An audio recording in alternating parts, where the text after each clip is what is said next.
여러분과 함께 예전에 예수와의 조우라는 제목으로 이 시리즈 설교를 좀 진행해 가려고 하다가 첫 번째 이야기만 하고 두 번째부터 진행을 못했습니다. 그래서 오늘은 예수와의 조우 두 번째 선택이라는 제목으로 함께 은혜를 나누겠습니다. 먼저 한 30년도 더 된 이야기인데 우리 신학과 선배님들 사이에 도는 아주 유명한 한 이야기가 있습니다. 신학생들이 단체로 산행을 갔습니다. 지도교수는 아주 유명한 신학과 한 교수님을 모시고 산을 갔습니다. 산을 오르던 중에 꽤 높은 산을 오르는데 산 중턱에서 목사님이 발을 삐었습니다. 그런데 문제는 발을 좀 심하게 삐어서 올라가지도 못하고 내려오지도 못하는 상황에 처하게 되었습니다. 그래서 제자들에게 내가 여기 있을 테니까 너희들이 정상까지 갔다 오면 좀 좋아지겠지라고 해서 제자들이 산 정상을 갔다 왔는데도 이 삐은 발은 더 좋아지지를 않고 상태가 점점 더 심각해지기 시작했습니다. 그래서 그래도 신학생들이 남자니까 좀 건장하니까 교수님 저희가 업고 모시고 내려가겠습니다 해서 교수님을 업고서 내려갔는데 뭐 도시에서 자란 그 신학생들이 뭐 힘이 있겠습니까? 그러니까 한 몇 걸음 가더니만은 교수님을 짐짝처럼 보기 시작하는 것입니다. 그래서 이제 아무도 없겠다는 소리를 안 하고 그냥 멀뚱멀뚱하게 이 짐을 어떻게 하나 하고 이제 이걸 어떻게 버리나라고 이제 아마 그렇게 생각을 했겠죠.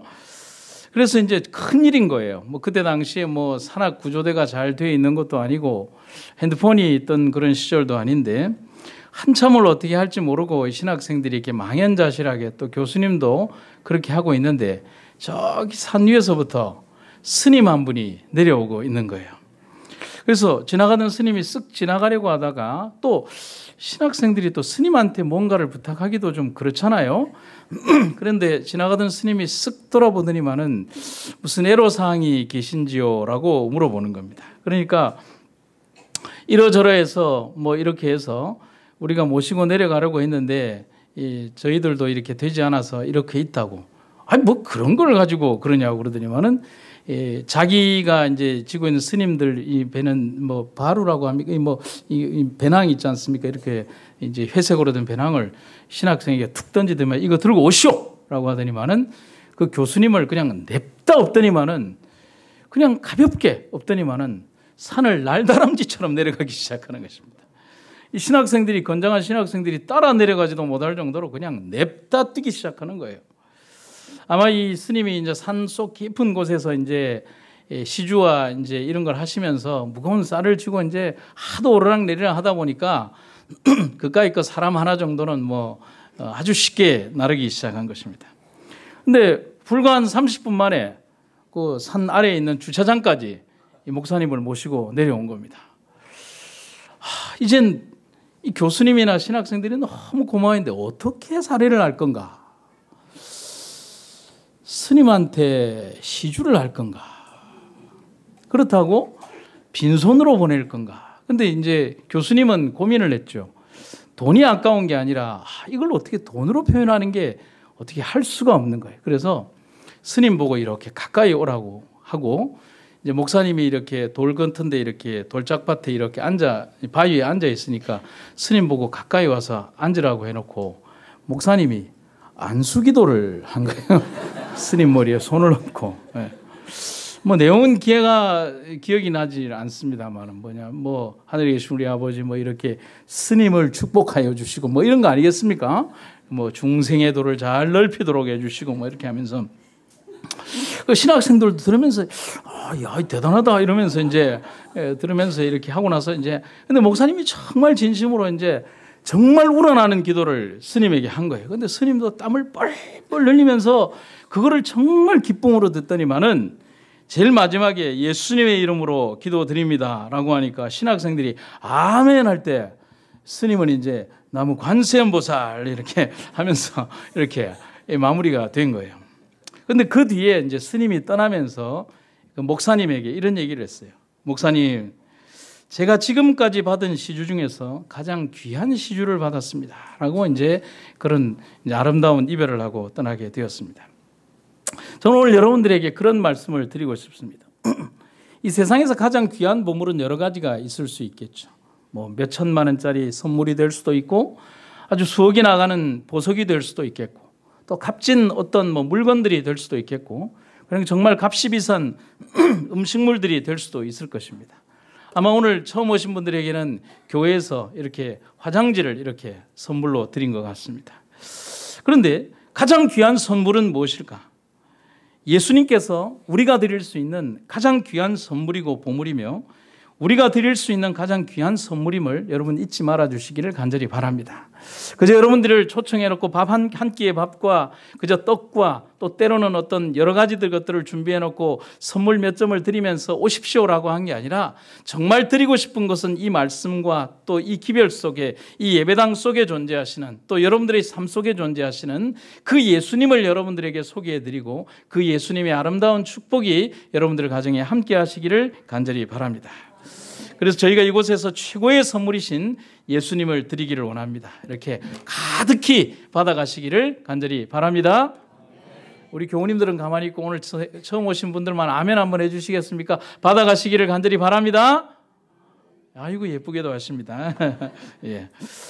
첫 번째 오늘 본문의 말씀을 보면 이런 내용의 말씀이 있습니다. 마태복음 4장 21절과 22절에 보면 조금 심각한 내용의 이야기가 전개되고 있습니다. 제가 읽어드리겠습니다. 예수께서 거기서 더 가시다가 다른 두 형제 곧 세베대의 아들 야고보와 그 형제 요한이 그 붙인 세베대와 한 가지로 배에서 그물 깁는 것을 보시고 부르시니 저희가 곧 배와 부친을 버려두고 예수를 쫓으니라 이래 되어 있습니다. 예수님이 12제자를 부르신 처음의 모습을 보면 조금 짚고 넘어가야 될 장면을 볼 수가 있습니다.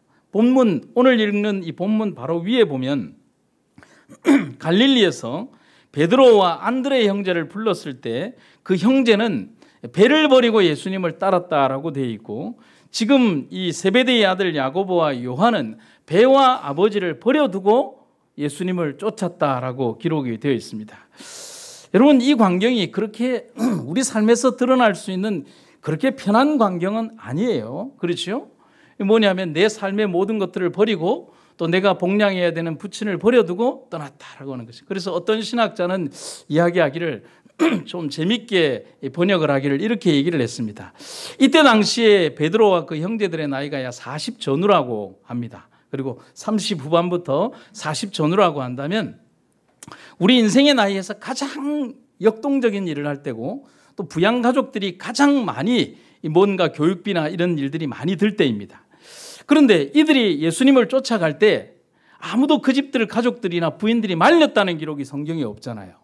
그래서 그 한 목사님은 이야기하기를 아마도 그 부인들이 그렇다면 이 베드로와 이 형제들은 두 가지 중에 하나일 것이다. 하나는 뭐냐면 가족들 전부 다가 감동하고 또 예수님의 존재를 느끼고 감사해야 하고 또 그러면서 정말 역동적인 어떤 힘에 의해서 그분을 놓아드렸거나 아니면은 집에 있으나 마나한 뭐 그런 인간들이었다.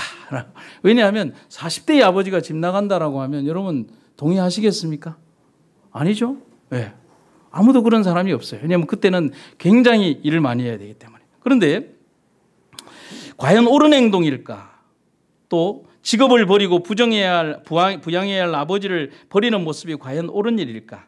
숨겨진 장면을 생각을 해보면 우리는 여기에서 정말 이들뿐만이 아니라 그들의 가족들 모두 다가 예수님에 대한 강력한 소문과 또 그분에 대한 믿음을 가지고 있었고 그분의 부르심에 대해서 가족들 모두 다가 동의했다는 사실을 알 수가 있다는 사실입니다. 걱정하지 않았다는 사실이죠. 그래서 어떤 신학자는 우리에게 이런 얘기를 합니다.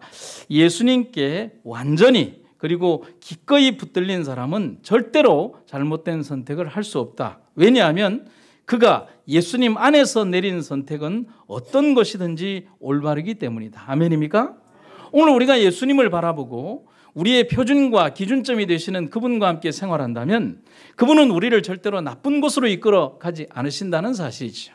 오늘 비록 내가 그 사실과 이유를 모른다 할지라도 내가 당면에 있는 수없이 많은 어렵고 힘든 일들이 우리들에게 존재한다 할지라도 그러나 정말 우리가 예수님에게 매인 사람이 된다면 그분께서는 언제나 우리를 옳은 곳으로 인도할 것이라는 사실인 것입니다. 예배당은 병원에는 어떤 사람이 오죠? 아픈 사람들이 오죠. 예배당에는 어떤 사람이 올까요? 역시 아픈 사람들이 오는 것입니다. 여러분 그렇지 않습니까? 병원에 아픈 사람이 오듯이 예배당에도 아픈 사람이 오는 것입니다. 삶에 지친 사람들, 영적으로 고통받는 사람들, 수없이 많은 외로운 사람들, 삶에 지친 사람들, 죽음의 고통을 앞두고 있는 많은 진짜 육적인 영적인 질병에 고통받는 많은 사람들, 이 모든 사람들이 이 예배당에 와서 고침과 나음과 치유와 행복과 만남을 통해서 그 예수님을 통해서 변화의 과정을 겪고 힘과 용기를 얻고 들어올 때는 기력이 없어 들어왔지만 나갈 때는 정말 힘과 용기를 얻은 모습으로 아멘 할렐루야 하고 나갈 수 있는 장소가 바로 이 예배당임을 여러분 잊지 마시기를 간절히 바랍니다. 여기에는 아주 뛰어난 탤런트도 없고 그리고 화려한 음악도 없고 또 때로는 어떤 치장되어 있는 수없이 많은 화려한 네온 사인도 없지만은 그러나 이 자리 위에 사람이 있지만은 그러나 이 사람이 하는 그 말이 하나님의 말씀을 통해서 여러분들에게 생명과 귀중한 말씀을 전해드림을 잊지 마시기를 간절히 바랍니다. 제가 한 분을 소개해 드리죠. 좀 옛날 분인데요. 이 사람은 대학에 진학했지만은 부모가 수입의 상당액을 등록금으로 지급하는 그 모습에 회의를 느끼고 6개월 만에 자퇴를 해버리고 맙니다. 그렇다고 공부를 안 하는 것은 아니고요. 그래서 자기가 자퇴는 했지만 자기가 자퇴한 대학에 들어가서 자기가 듣고 싶은 그 강의만 이렇게 어떻게 하냐면 몰래 청강을 했습니다. 그리고 돈이 없으니까 빈병을 주워다가 팔고 밥을 사 먹고 햄버거를 사 먹고 또 어떤 빵을 사 먹고 그다음에 집이 없으니까 친구 집 마룻바닥에서 7일씩 10일씩 잠을 자면서 그렇게 공부를 했습니다. 하지만은 그는 자기가 비록 대학이라고 하는 과정을 자기는 포기를 하고 새로운 인생의 길에 들어섰지만은 비록 대학은 자퇴했지만은 그 선택의 결정만큼 자기가 실패한 인생이 아니라 그것 이상으로 엄청난 노력을 하고 큰 결과를 이루어낸 사람이 되었습니다. 이 사람이 바로 누구냐면 바로 여러분들이 잘 알고 있는 스티브 잡스라고 하는 사람입니다. 아마 젊은이들의 거의 대다수가 쓰기를 좋아하는 아이폰이라고 하는 것을 만든 사람이죠. 아무 평범했던 아이팟이라고 하는 그냥 음악 듣는 기계에다가 영혼을 불어넣고 어떤 삶의 가치를 불어넣어서 아이폰이라고 하는 위대한 걸작품을 만들고 지금의 IT라고 하는 문화를 만들었던 사람이 바로 이 스티브 잡스입니다. 그런데 그가 우리에게 이런 얘기를 합니다. 내 자신의 인생에서 최고의 선택은 대학을 자퇴할 때의 결심이었다. 그렇다고 지금 자퇴하라는 말은 아닙니다. 오해하시면 안 돼요. 스티브 잡스는 그때 그럴 수밖에 없었어요. 왜냐하면 자기 인생에 주어졌던 도전의 과제와 자기가 가려고 하는 길의 선택의 그 갈림길에서 정말 자기가 이루고 있는 그 일들을 포기해야만 또 다른 것을 얻을 수 있었던 것이죠. 그래서 잡스는 우리에게 이런 얘기를 합니다. 더 나은 삶을 위한 포기였다라고 얘기를 하는 것입니다. 그래서 미국 스탠포드 대학 졸업식 축하에서 이때의 선택이 끊임없는 혁신을 추구하는 자기의 첫 번째 동기가 되었다라고 얘기를 하는 것입니다. 그래서 성공하는 사람들은 남들이 가지 않는 두렵고 외로운 길을 찾아갑니다. 하지만 그곳에는 누구도 해낼 수 없는 성공의 열쇠가 있습니다. 성경도 말합니다. 좁은 길을 가라고 말하는 것입니다. 여러분, 예수를 믿는다라고 하는 것은 아주 편한 일일까요? 불편한 일일까요? 불편한 일이에요. 여러분, 저는 오늘 처음 교회 오신 분들에게 단언적으로 말씀드립니다. 예수를 믿는다는 것은 불편한 일이에요. 예수를 믿는다는 것은 삶에서 불편함을 감수하는 거예요. 예수를 믿는다는 것은 삶의 모든 관계에서 어떤 관계를 좁혀나가는 과정이에요. 그러나 우리가 살아가면서 삶이라고 하는 목적지에 도달하기 위해서 뛰는 말에게 가리개를 씌우잖아요. 그것은 뭐냐면 좌와 우에 불편한 것을 보지 않고 삶의 원대한 목표 하나만을 보게 하기 위해서 그 목표를 향하여 달려가기 위하여 우리 인생에 필요 없는 것들을 보지 않게 하고 앞만 보고 향하고 가게 만든다는 사실인 것입니다. 예수 믿는 사람들이 어떻게 보입니까? 답답해 보입니까? 예수 믿는 사람들이 협심을 이렇게 좁게 보입니까? 아니죠. 그들은 예수님을 통하여 더 나은 세계를 경험하고 많은 사람들에게 생명과 은혜를 베풀어주는 그런 사람들이 되고 있다는 사실인 것입니다. 제가 해운대 교회를 이렇게 담임을 할 때 교회가 너무 열악해서 참 어려운 지경에 있을 때 있었습니다. 그래서 뭐 예배당도 2층이었고 이제 사택은 이렇게 아주 열악한 곳이었습니다. 너무 이래 바퀴벌레와 쥐가 많이 나와서 교인들에게 이렇게 이런 집에서 어떻게 도저히 살 수가 없다고 얘기를 했더니만은 집을 얻어줬는데 이 오산이라고 하는 곳에 11평짜리 이렇게 조금 빌라는 아니고요. 그 연립주택의 중간집을 얻었습니다. 그런데 그 중간집의 오른쪽 집에는 정말 돈이 많은 이렇게 화원집 사장님이 돈이 없어서 그곳에 온 게 아니라 사람이 그리워서 거기에 오신 분이 있고요. 우리 왼쪽 집에는 누가 있었냐면 신혼부부가 이제 앞으로의 돈을 모아서 넓은 집으로 이사 가고 싶어서 거기에 살았고 위에 이제 세 가구가 살았습니다. 그런데 우리 옆집에 살았던 이 화훼 농장을 하시는 아주 돈 많은 집 사장님은 처음에 우리가 왔을 때 우리를 아주 이렇게 이상한 인간으로 봤습니다. 뭐 술도 안 먹지요. 그다음에 그렇다고 해서 자기들처럼 이렇게 가서 포장마차에 가서 이렇게 막 이런 건 또 안 하죠. 노래방에도 안 가죠. 그래서 나중에는 얘기를 저기 사람이가 라고 뭐 이렇게 얘기를 하더라고요. 그런데 보면 또 재미있게 살거든요. 그런데 나중에는 점점이 함께 사는 한 2년 기간 동안에 점점이 이제 그 사람들이 우리에게 의지하기 시작하는 것입니다. 그러면 어느 날 저녁부터는 뭐냐면 친해지고 싶었는지 막 이렇게 그때 당시에 아주 값비싼 갤러퍼 집차를 왕 하고 집 앞에 딱 내려놓으면 자기 집에 들어가지 않고 우리 집 문을 막 두드리면서 목사님 술 한잔 합시다. 술 한잔 합시다. 볶음 먹으러 갑시다. 회 먹으러 갑시다. 회 먹으러 갑시다. 삼겹살 먹으러 갑시다. 삼겹살 먹으러 갑시다. 그러면서 끊임없이 저에게 콜을 하면은 제가 이제 불러서 이제 우리가 먹을 수 있는 곳으로 초대를 해서 이걸 먹고 저걸 먹고 그렇게 하는 것입니다. 근데 그분과 이제 저희들이 이제 짧은 한 2년간의 만남을 뒤로하고 난 다음에 이제 그분들에게 이제 저희가 예수를 참 편하게 소개했던 것 같아요. 그러면서 저희가 떠나게 될 때 그분들이 그런 얘기를 하니까 예수를 믿는다는 것이 그렇게 편하다는 사실을 목사님 가정을 통해서 배우게 되었다. 그런 얘기를 하게 되는 거죠. 여러분, 예수님을 믿는다라고 하는 것은 삶에 행복을 소유하는 가장 기쁜 단추가 된다는 그 사실.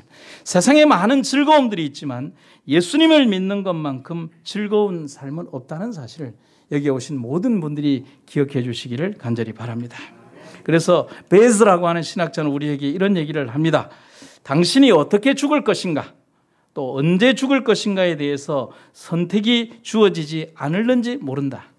그러나 어떻게 살 것인가는 선택할 수 있다. 여러분 공감하십니까? 여러분 내가 언제 죽을지에 대해서 고민할 필요가 없죠. 왜냐하면 그건 내가 선택하는 게 아니잖아요. 내가 어떻게 죽을 것인가에 대해서도 고민할 필요는 없죠. 왜냐하면 그것도 역시 내가 선택하는 것은 아니니까. 내 인생의 1년 뒤에 내게 어떤 삶이 주어졌을지, 내 인생의 10년 뒤에 어떤 연장과 어떤 삶을 살아갈지에 대해서 저는 알지 못합니다. 그러나 내가 어떻게 살 것인가에 대해서 나는 선택할 수 있는 것입니다. 저는 여러분들에게 1년 뒤에도 저는 여기에서 설교하고 있을 것입니다. 여러분들은 3년 뒤에도 이곳에서 말씀을 듣게 되기를 간절히 바랍니다. 여러분들은 10년 뒤에도 하나님의 말씀을 읽고 있기를 간절히 바랍니다. 여러분 20년 뒤에도 여러분 이 예배당에서 함께 예배드리고 있기를 간절히 바랍니다.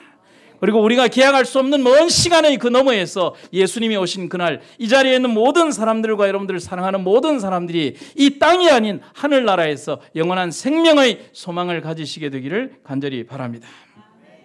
예수님의 제자들이 선택했던 삶은 우리에게 더 나은 것을 위해서 오늘 무엇을 포기하고 살아가야 하는지를 보여줍니다. 애굽과 가나안을 동시에 소유할 수는 없습니다. 더 아름다운 삶을 위하여 오늘을 희생해야 합니다. 그래서 헤라클레이토스라고 하는 그리스의 철학자는 이런 얘기를 합니다. 가장 훌륭한 사람들은 모든 것을 버리고 그중에서 단 하나를 선택한다. 영원한 명예를 취하고 사별해버릴 것은 미리부터 버린다.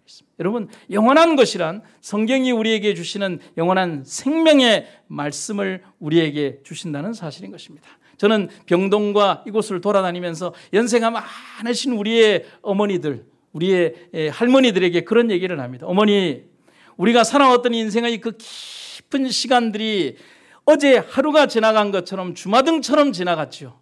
이제 당신의 앞에 얼마나 많은 시간이 남았을까요? 앞으로 얼마나 많은 시간이 남았다 하더라도 역시 지금 지나온 90년의 인생만큼 휙 하고 지나가겠죠.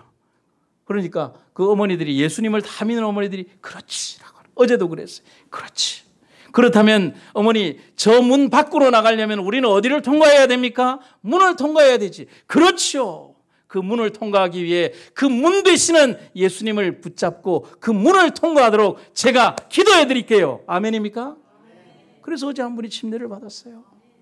사랑하는 여러분, 지금 예수님이라는 분의 삶의 모든 노정을 모를 수도 있어요.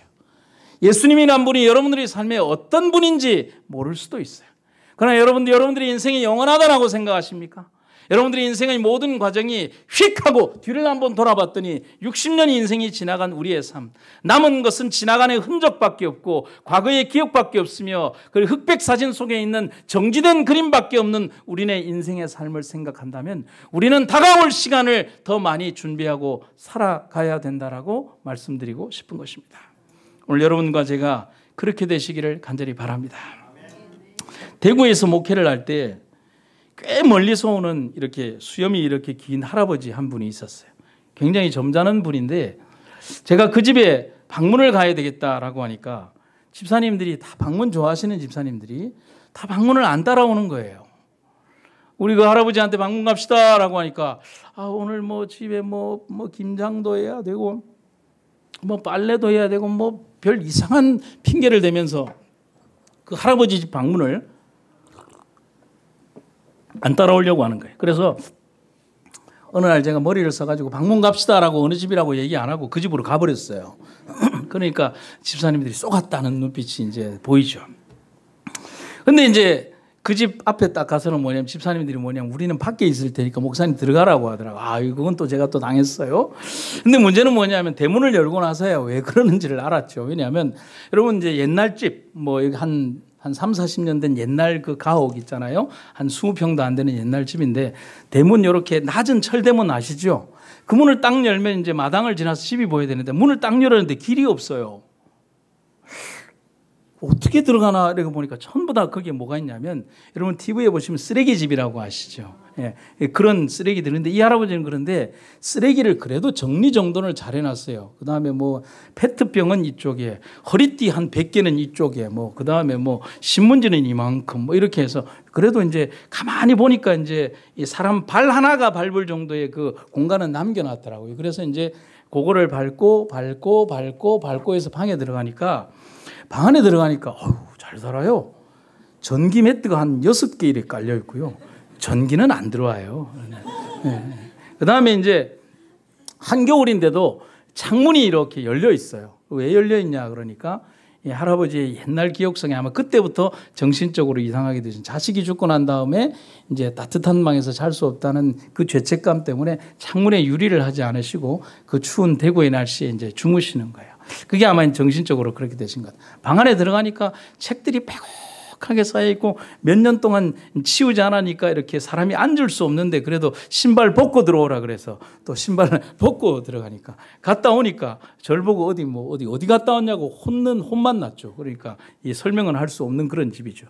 그러니까 냉장고 안을 이렇게 냉장고 안도 열 수가 없어요. 냉장고 앞에 이렇게 짐들이 쌓여 있어서 할아버지 냉장고 한번 볼게요 하고 냉장고 안을 열어봤더니만 한 7년 8년 된 뭐 김치 뭐 이런 것들이 그래서 그래도 냉장고에 전기는 들어와 있더라고요. 그렇게 돼 있는 거예요. 그래서 제가 그 좁은 데서 이제 억지로 또 집사님들 들어오라 그래가지고 예배를 드리고 난 다음에 할아버지 치워드릴까요? 그랬어요. 전 좋아하실 줄 알았어요. 할아버지가 뭐라고 했을까요? 할아버지 제가 치워드릴게요. 그러니까 할아버지가 한다는 말이에요. 목사님 버릴 게 하나도 없습니다. 저는 사람 이외에는 다 갖다 버려도 되겠던데 그 할아버지는 뭐냐면 버릴 게 하나도 없습니다. 그래서 제가 그때는 이해를 못하고 그 이제 유순하신 할아버지한테 그래서 책 몇 권을 들고서 이거라도 제가 버릴 거예요. 뭐 그렇게 화를 내시는 거예요. 버릴 게 하나도 없는 것입니다. 안식일마다 오시면 조그만 봉지에다가 밥과 반찬을 싸가셔서 그걸 먹고 일주일을 견디시는 거예요. 그리고 또 주중에 있던 뭐 이렇게 무료 급식하는 데 가서 또 비닐로 봉지에 와서 이렇게 가시면. 그러나 계속 쌓여가는 짐들, 그 짐들 속에서도 그는 버리지 못하는 거예요. 그래서 저희가 집사님들이 오면서 이제 그 할아버지에 대해서 말하자면 이제 어떤 이야기들을 하실 때 제가 깊은 생각에 빠졌어요.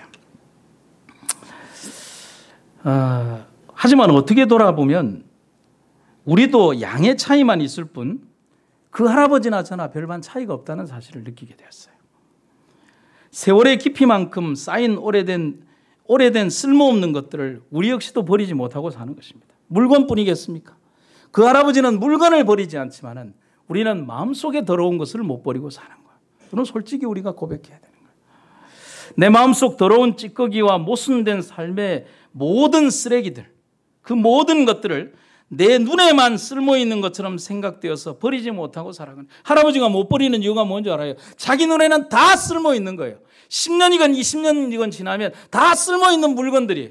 여러분, 우리 마음속에 있는 삶의 모든 더러운 찌꺼기들, 60년, 70년, 40년, 50년, 20년, 30년 살아오면서 내 마음속에 쌓여있는 모든 삶의 찌꺼기들도 내가 보기엔 쓸모있지만 다른 사람들이 보기에는 상처가 되고 쓸모없는 것들을 다 쓸모있는 것처럼 생각하고 가지고 살아가는 거예요. 차이가 뭐가 있을까요? 언젠가 제가 대구에서 이사를 올 때 저희 집에 책이 엄청나게 많았습니다. 책 욕심이 많아가지고 그냥 책만 그냥 한 트럭이 나올 정도로 책이 있었습니다. 그런데 어느 날 제가 손으로 이렇게 글을 썼습니다. 뭐라고 썼냐면 지식은 책꽂이에 있지 않더라라고 하는 것입니다. 왜냐하면 탁 책을 꽂아놓으면 남들이 탁 내 방에 들어오면 성도들이나 누군가 탁 내 방에 오면 목사님 책 많으시네요. 공부 많이 하시는 거예요. 그 말이 제게 독약처럼 탁 와닿는 거예요. 그런데 거기 있는 책들 중 그거는 제가 목회 나오기 전부터 가지고 있던 책들 중에 이렇게 해가지고 한 지나온 20몇 년 동안 한 번도 보지 않는 책들. 그냥 사놓고 나서 줄도 안 쳐주고 그냥 그 상태에서 책꽂이에서 20년이 넘은 그 책들. 그렇다고 대단히 뛰어난 책들도 아닌 책꽂이에 그 장식을 하는 그 많은 책들. 회개를 했죠. 그러고 나서 그 책들을 막 싸기 시작했습니다. 수십 박스의 책들을 싸서 인터넷에 올려서 필요한 신학생들이 있으면 가져가십시오라고 하니까 전라도 어디에서 신학생, 개척교회, 장로교회 신학생이라는 사람이 제게 문자가 왔습니다. 목사님, 책을 올리셨네요. 저는 이 책을 살 돈이 없는 신학생입니다. 제게 주시면 안 되겠습니까? 제가 바로 답을 했죠. 내가 보내드리겠습니다. 책 수십 박스를 그 신학생에게 보내면서 그 사이사이에다가 대쟁투 총서를 끼워가지고 모르잖아요. 어떻게 열매 맺을지 모르잖아요. 대쟁투 총서를 보내고 또 다른 또 신학생이 연락이 와서 또 거기에다가 책을 보내고 그리고 다시 여기 부산으로 올 때 또 책꽂이에 또 상당한 물량을 채우면서 아마 제가 여기에서 모든 임지를 마치고 다 갈 때는 예언의 신 합본 책과 그 다음에 제가 평생 소장해야 되는 몇 권의 그 책꽂이에 한 몇 줄만 딱 남겨두고 다 정리하려고 합니다. 여러분, 바울의 삶, 베드로의 삶, 어부들의 삶, 세리의 삶. 그들은 영원한 것을 위해서 가치 없는 것을 버렸습니다. 여러분, 버릴 줄 알았던 것입니다. 우리는 그들이 그래서 부럽다는 사실인 것입니다. 오늘 저는 여러분들에게 예수님을 선택하기 위하여 삶의 행복을 버리라는 것이 아니라 여러분들 삶의 찢기를 버리고 오늘 예수님을 선택하라고 말씀드리고 싶은 것입니다. 살아가면서 얼마나 자기 자신 중심적이고 내 중심적이고 내 삶 중심이요 나만을 위해 내가 살아왔습니까? 이제는 예수님 안에서 영원한 삶을 준비하는 그런 시간이 되지 않았습니까? 여러분, 영어에서 덤프라는 말이 있습니다. 여러분 혹시 아십니까? 덤프 많이 들어보셨잖아요. 덤프 트럭. 이 덤프라는 말을 사전에서 찾으면 영어 사전에서 찾으면 abandon이라고 나옵니다. 버린다는 뜻입니다. 덤프, 버린다는 뜻입니다. 덤프 트럭, 크게 쌓여있는 것들을 버리는 큰 차라는 뜻입니다. 여러분, 우리도 그렇게 버릴 줄 아는 그런 사람들이 되시기를 간절히 바랍니다. 그리고 버리고 나면 넓어지고 나면 다른 것으로 채워야 합니다. 영원한 생명의 주인 되시는 예수님을 내 마음에 채우면 그것만큼 우리를 행복하게 만드는 것은 없다는 사실인 것입니다.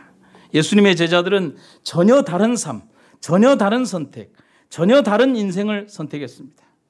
두려운 도전일 수도 있고 무모한 도전일 수도 있습니다.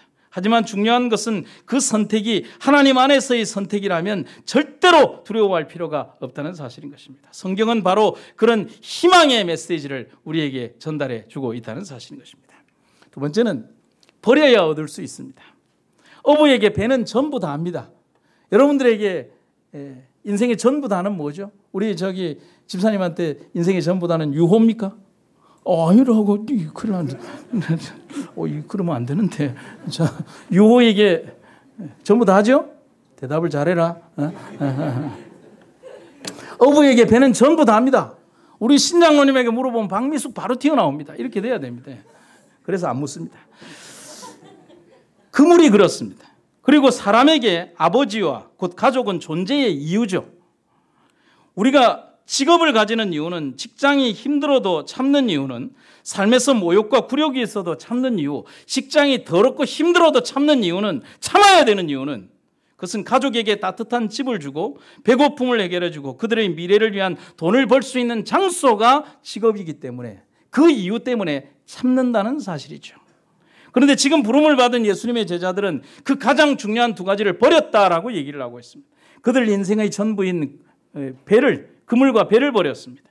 그들이 죽기까지 지키고 돌봐야 되는 아버지를 버렸습니다. 과연 그들의 선택이 옳은 일이었을까?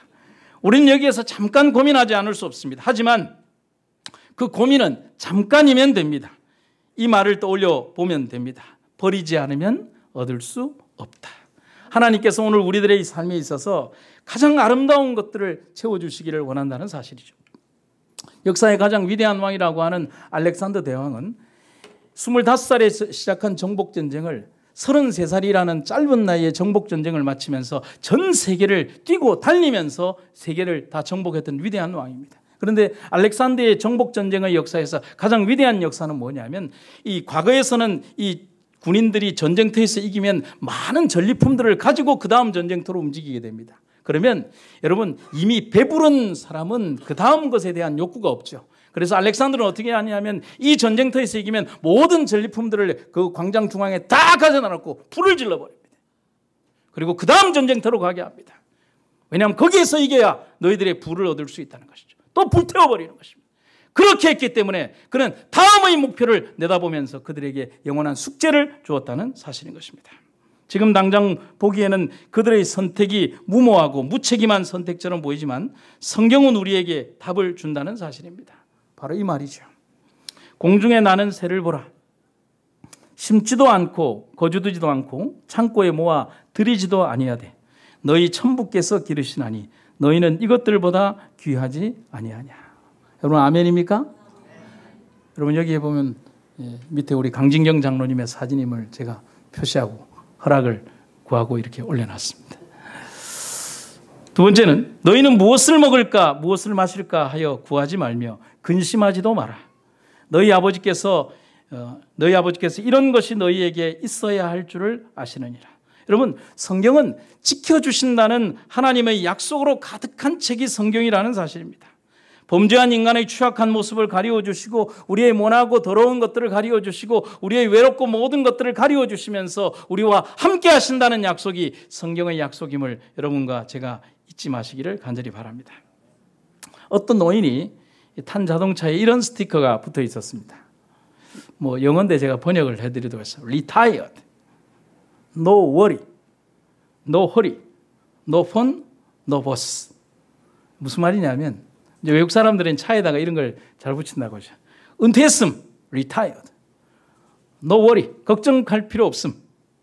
No hurry, 서두를 필요도 없음. No phone, 전화도 올 사람 없음. No boss, 사장도 없음. 여러분 편해 보입니까? 은퇴하면 이렇게 되잖아요. 그죠? 아마도 이 사람은 행복을 무엇으로부터 벗어나는 것으로 생각했던 모양입니다. 그러나 진짜 행복이란 매이는 것이라는 사실인 것입니다. 부부 사이에도 잔소리나 말다툼 뭐 그런 거 있잖아요. 그런데 그런 걸 막 들으면 그게 굉장히 싫은 게 아니라 그게 정말 아름다운 것이라는 것이죠. 뭐 제 취미는 양말 뒤집어 벗는 겁니다. 그러면 옆에서 잔소리가 막 오늘 아침에도 막 잔소리가 막 그럼 저는 이제 이미 득도했기 때문에 제가 집사람한테 그런 얘기를 하죠. 오늘 벗어놓고 빨고 그 다음에 또 벗어놓으면 또 같지 않느냐라고 얘기를 하면 뭐 그게 그런 게 어딨냐고 막 이렇게 뭐 욕만 안 했지 막 합니다. 제가 그러면 이렇게 얘기를 하죠. 저는 당당하게 그런 얘기를 합니다. 있을 때 잘해라.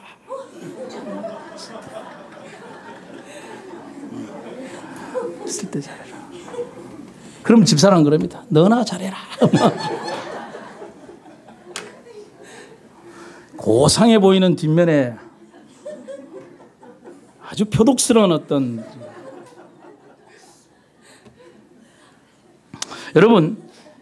근데 여러분 되돌이켜 생각을 해보면 이 모든 것이 행복이고 기쁨이고 삶에 살아가는 동력의 소리라고 생각하지 않으십니까?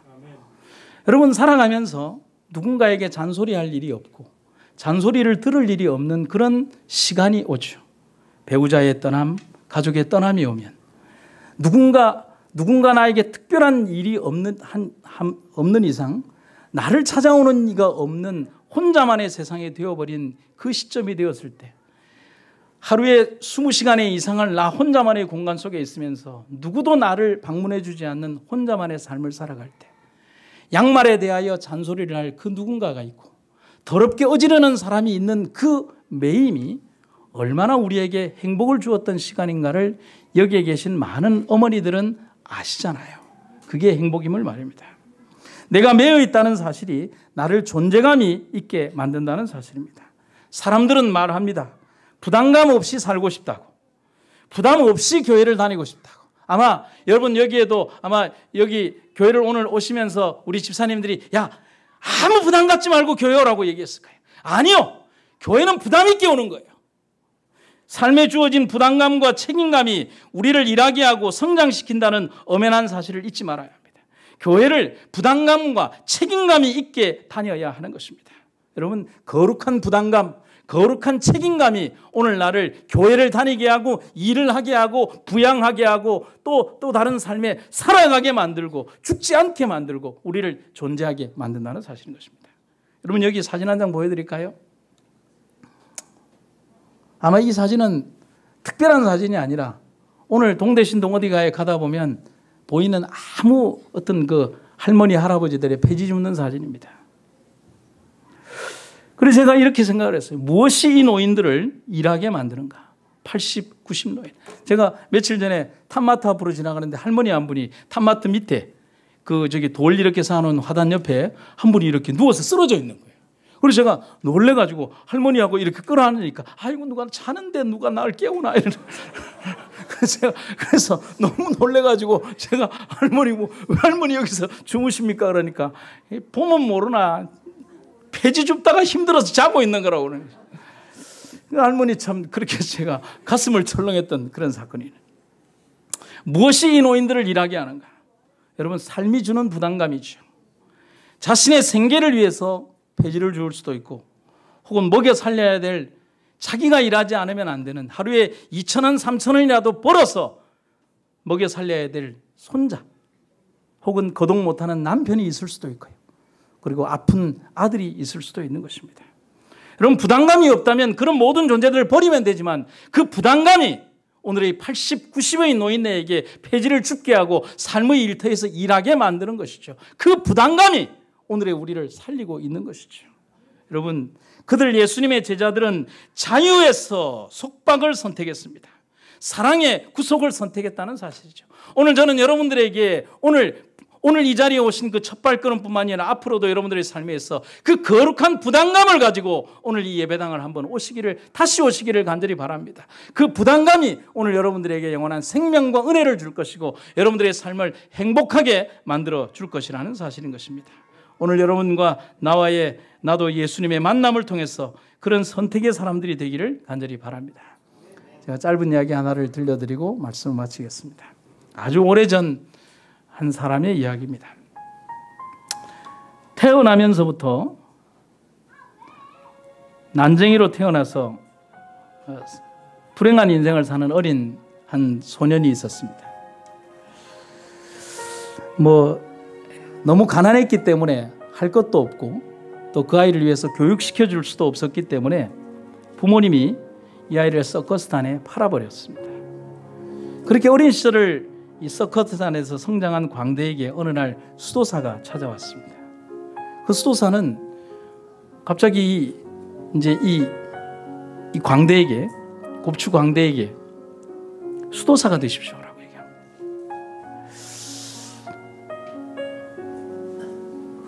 이 어린 난쟁이 광대는 자신 같은 사람도 그렇게 될 수 있는가라고 생각하면서 수도원에 들어가게 됩니다. 그리고 거기에서 정말 열심히 나름대로 수도사가 되기 위한 길을 걸어갑니다. 하지만 난관이 있었어요. 현실은 달랐어요. 수도사가 되려면 글도 알아야 되고 특별히 라틴어를 알아야 합니다. 왜냐하면 예전의 수도사들은 라틴어로 된 글을 읽었고 라틴어로만 기도를 하고 라틴어로만 미사를 드렸습니다. 왜냐하면 고대 중세의 가톨릭에서는 뭐냐면 이런 규정이 있거든요. 거룩하신 하나님께서는 하나님의 거룩한 언어인 라틴어로만 여러분들의 기도를 들을 것이다. 인간의 세속의 언어로는 하나님은 기도를 듣지 않으신다. 그런 규정이 있었어요. 근데 글도 모르는 사람이 라틴어를 배우는 것은 힘들잖아요. 그래서 마음이 너무 아팠어요. 그래서 예배를 드려도 예배를 드리는 것 같지가 않았어요. 그런데 언제부터인가 이상한 소문이 이 소원에 돌기 시작했어요. 매일 이 난쟁이 수도사가 숙소를 이탈한다는 그런 소문이 돌기 시작한 거예요. 소문의 진위를 파악하기 위해서 수도 원장과 수도사가 미행을 했습니다. 그런데 정말 그런 늦은 저녁에 한 새벽 한 2시쯤에 다른 사람들이 다 잔 다음에 이 난쟁이 수도사가 살짝 일어나더니만은 혼자서 막 이렇게 뛰어가는 거예요. 어디로 가는가라고 쫓아가 봤더니만은 이제 지금은 너무 낡아서 쓰지 않는 이제 폐쇄된 낡은 예배당의 그 개구멍으로 쏙 들어가서 거기에 촛불을 밝혀놓고 그 뭔가를 하는 거예요. 그래서 수도원장과 이 대표 수도사가 뭘 하는가라고 이렇게 보니까 거기에서는 놀라운 광경이 벌어지기 시작하는 거예요. 거기 안에는 이미 이 앞쪽으로부터 저 뒤쪽까지 아주 굵은 줄이 메어져 있고요. 이 앞에는 이제 이 수도원이니까 예수님 상이 이렇게 이제 그냥 석고상이 있고요. 그 다음에 금방 들어갔던 수도사는 없고 이제 삐에로 분장을 한 그 난쟁이 수도사가 얼굴에 분칠을 하고 막 이렇게 한 다음에 나와서 예수님 상 앞에서 제단 앞에서 꾸벅 절을 하더니만은 수천 명이 있는 것처럼 그 앞에서 막 재롱을 떨고 공놀이를 하고 만담을 하고 그 다음에 막 박수를 치고 그 다음에 줄타기를 하는 거예요. 수도원장이 봤을 때는 그게 뭐죠? 경멸이잖아요. 감히 그 거룩한 예배당에서 그러는. 그런데 뭔가 들어가려고 했지만은 뭔가의 기운에 들어가지 못하고 있는데 그게 3시간, 4시간에 걸쳐서 새벽 미사를 드리는 그 시간까지 계속 시작이 됐어요. 그리고 나서 수도원장이 이제는 더 이상 안 되겠다라고 생각을 하고 그 사람을 제지하려고 할 때 이렇게 이 난쟁이 수도사가 이렇게 기도를 하는 거예요. 예수님 십자가 앞에서 눈물을 흘리면서 예수님, 나는 글을 몰라 성경을 읽을 수도 없습니다. 라틴말로 기도도 하지 못합니다. 저는 드릴 것이 이거밖에 없습니다. 그러고 나서 막 울고 있으니까 여러분 이야기 속의 한 이야기니까요. 갑자기 석고로 되어 있던 예수님이 걸어 내려오시더니만 당신의 세마포 옷으로 이 땀에 젖은 그의 땀과 이마의 땀과 눈물을 닦아주시면서 이렇게 얘기하시더라는 거야. 아니다. 나는 오늘도 얼마나 기뻤는지 모른다. 안드레, 나를 위해 드려진 무수히 많은 기도보다 너는 더 많은 그리고 더 많은 기도를 해줬다. 정말 고맙구나. 내일 밤에 또 와줄 수 있겠니? 이제는 안드레 너의 모습을 보지 못한다면 내가 너무나 쓸쓸할 것 같구나. 수도사들은 그때서야 깨달았습니다. 그들이 얼마나 무가치한 기도와 예배를 드렸는가. 아무리 작은 우리의 음성이라도 그 속에 하나님을 향한 진실한 마음만 있다면 그렇다면 하나님을 가장 기뻐 받으신다는 사실을 말입니다.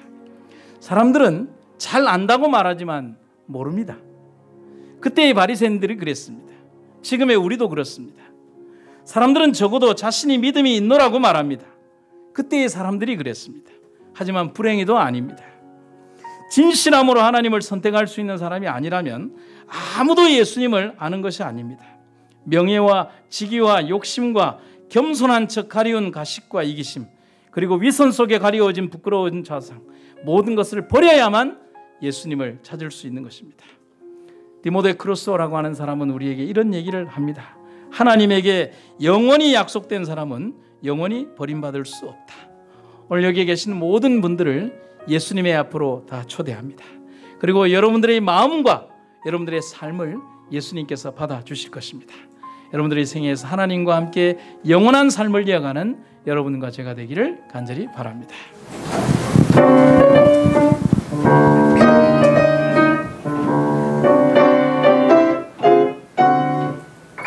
나는 예수님이 정말로 좋아요.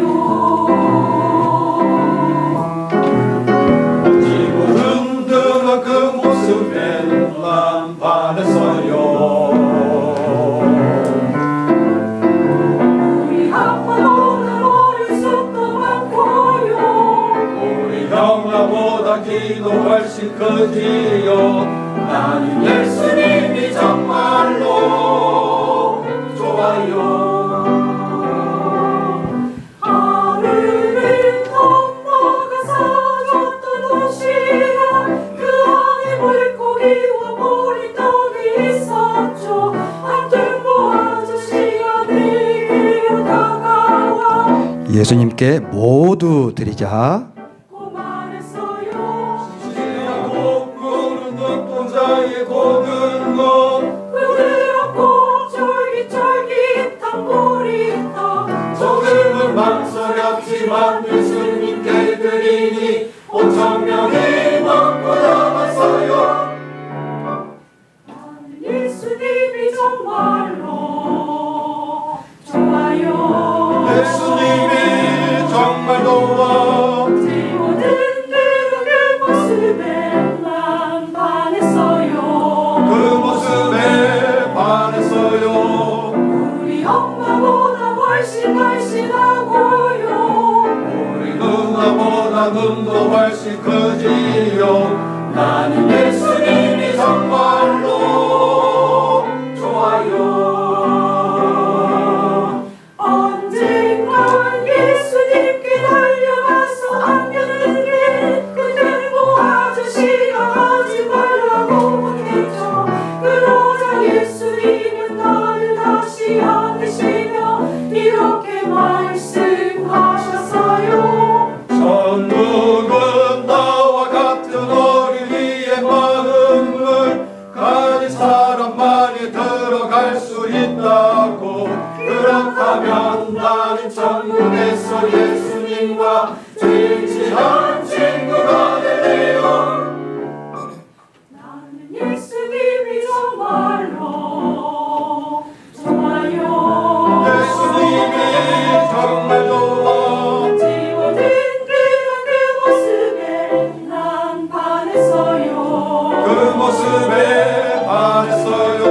세상 누구보다 나를 잘 알고요. 세상 누구보다 나를 사랑하세.